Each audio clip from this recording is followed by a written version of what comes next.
2025లో ఇది first trip. ఇలా పొగ మంచుతో స్టార్ట్ అయింది మా జర్నీ. ట్రిప్ మాకు చాలా చాలా స్పెషల్.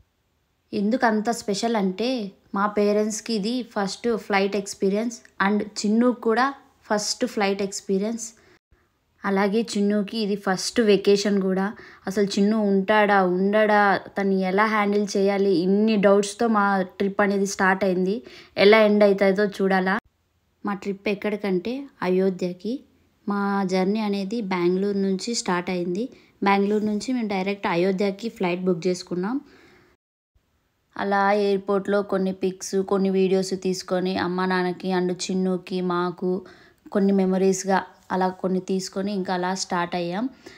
మొత్తం చెక్కింగ్ అంతా మొత్తం లగేజ్ చెక్కింగ్ మొత్తం చేసుకొని ఎయిర్పోర్ట్ లాంజ్లోనే మా టిఫిన్ కంప్లీట్ చేసుకున్నాం. చిన్ను అయితే ఫ్లైట్లో అస్సలు భయపడలేదు, అస్సలు ఇబ్బంది పెట్టలేదు. కానీ నేనే అయితే ఎక్కువ టెన్షన్ పడి భయపడ్డా ఉంటాడో ఉండడో అని. కానీ అస్సలు ఇబ్బందే పెట్టలేదు. ఇలా ఫ్లైట్లో తిప్పుతూ నిద్ర పెడుతున్నాను, ఎందుకంటే వాడికి ఉయ్యాల్లో పడుకొని నిద్రపోవడం అలవాటు. సో ఇంకా ఫ్లైట్లో అలా తిప్పుతూ కాసేపు తిరిగేలోపు బాగా ప్రశాంతంగా నిద్రపోయాడు. ఇంకా మేము డెస్టినేషన్కి రీచ్ అయిపోయాం. అయోధ్యలో ఫస్ట్ దిగగానే ఈ మంచు ఈ పొగ. ఇప్పుడు మేము దిగుతున్నప్పుడు టైం వచ్చి 2:30. స్టిల్ ఎయిర్పోర్ట్ నుంచి డైరెక్ట్ రూమ్కి వెళ్ళి ఫ్రెష్ అయిపోయి ఇంకా ఆ రోజు నైట్ డైరెక్ట్ రాములవారి దర్శనానికి వెళ్ళిపోయాం. చూడండి ఎలా ఈ చలికి అసలు ఎలా స్వెటర్స్ ఎలా మంకీ క్యాప్స్ ఫుల్ కవర్ చేసుకొని టెంపుల్కి వెళ్ళాం. సో ఇది టెంపుల్కి వెళ్ళే దారి.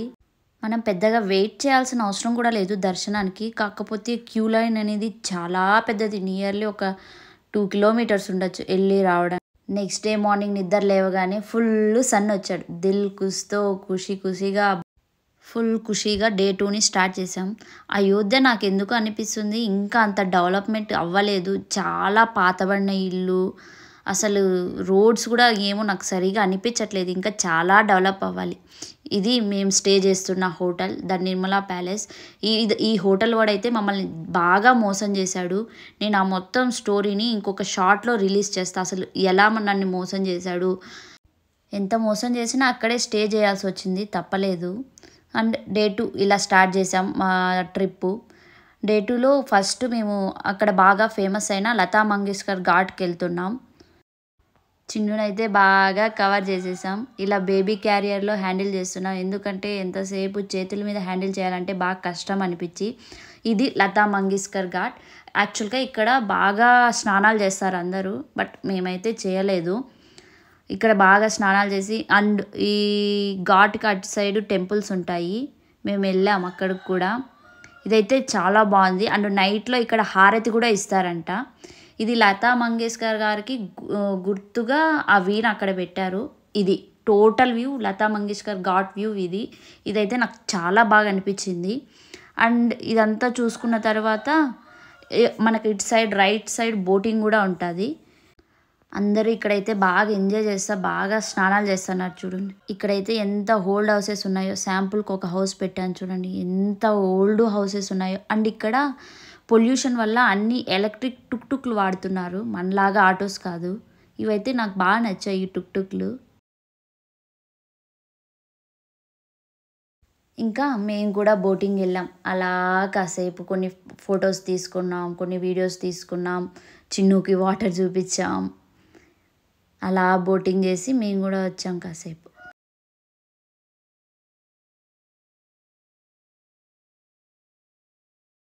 ఇంకా బోటింగ్ అవ్వగానే పక్కనున్న రెస్టారెంట్కి వెళ్ళి లంచ్ చేసి అక్కడే దగ్గరలో శ్రీ హనుమాన్ గర్కి అని ఒక ఆంజనేయ స్వామి టెంపుల్ ఉంటుంది.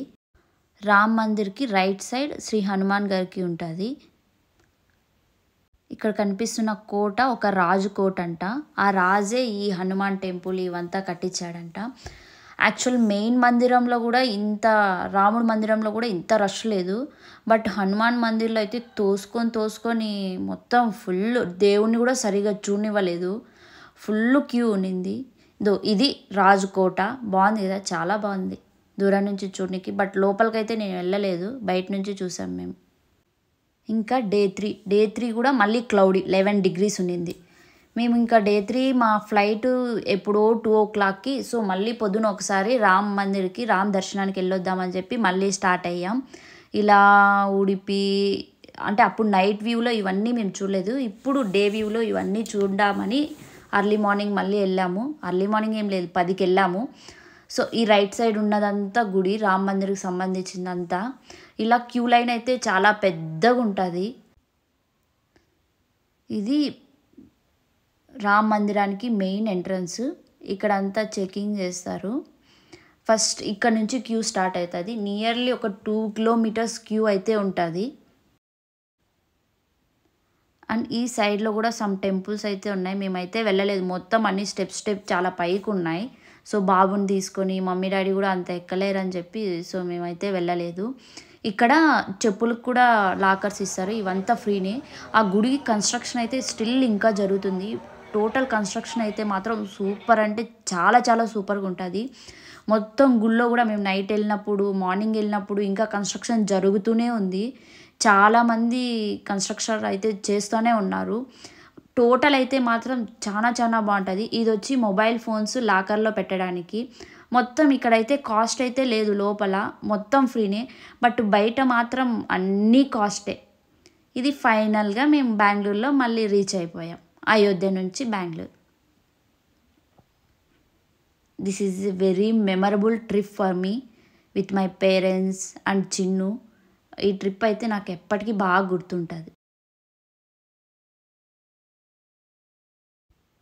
అండ్ ఇంకొకటి, చిన్ను అయితే ఏ ఇబ్బంది పెట్టలేదు. ఫైనల్లీ నేనే సిక్ అయ్యాను హెడేక్తో.